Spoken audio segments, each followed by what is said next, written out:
This is Fountain Every Street week I find Church. it hard to find the best ones, but somehow, like I said, you'll hear what I'm trying to say even when the words Here, aren't right. we strive to free the mind, grow the soul, and change the world.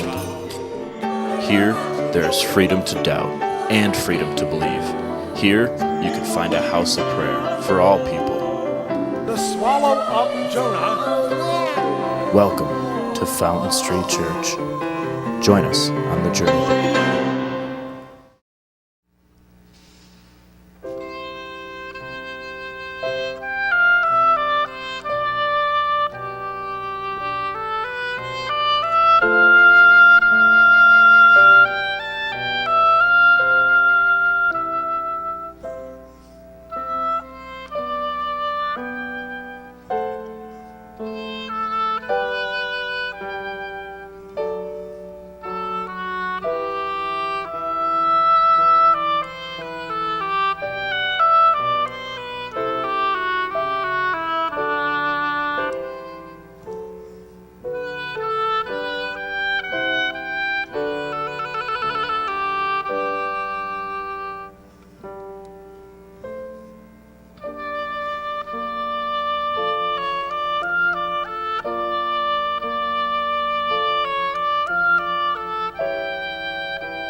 By Friday afternoon, the streets were as abandoned as cheesy science fiction movies. You know what I mean?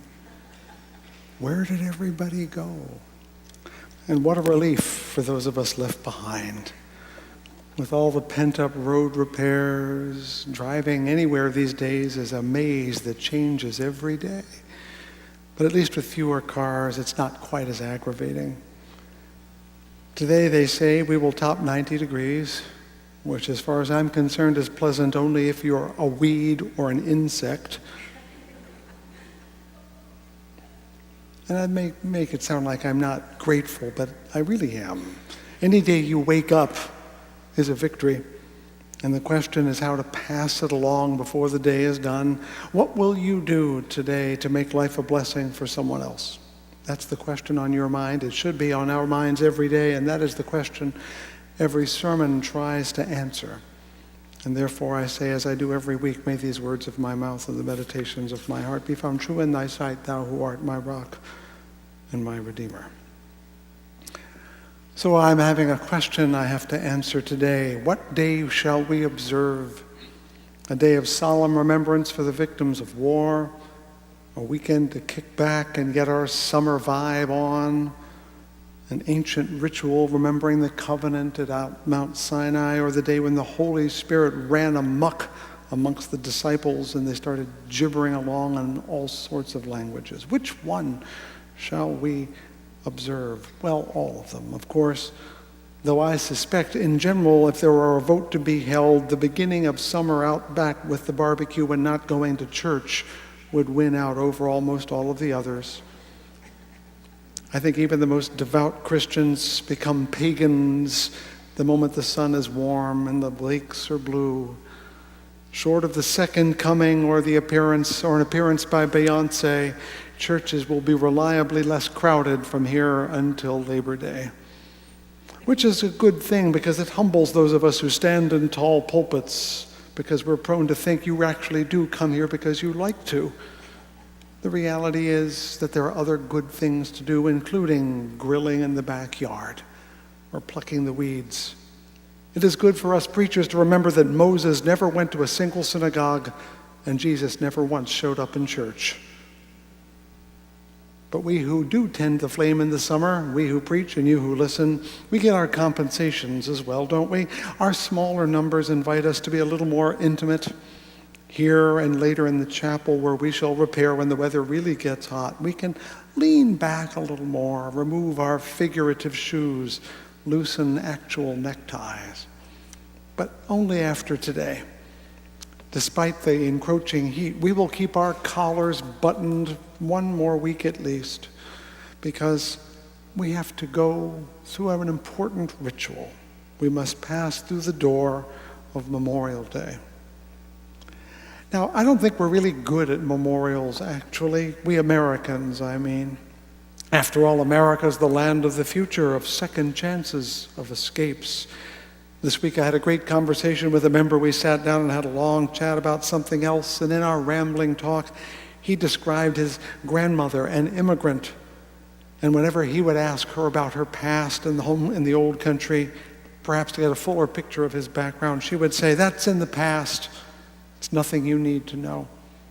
Not an unusual answer. I'm sure many of you had that experience with your ancestors too. A lot of immigrant Americans were, in fact, outrunning their past. Sometimes it was oppression because of religion, but sometimes it was financial failure or some other shame. And the things that would hold them back in their country of origin were not pertinent here. They could start over. It was good for them.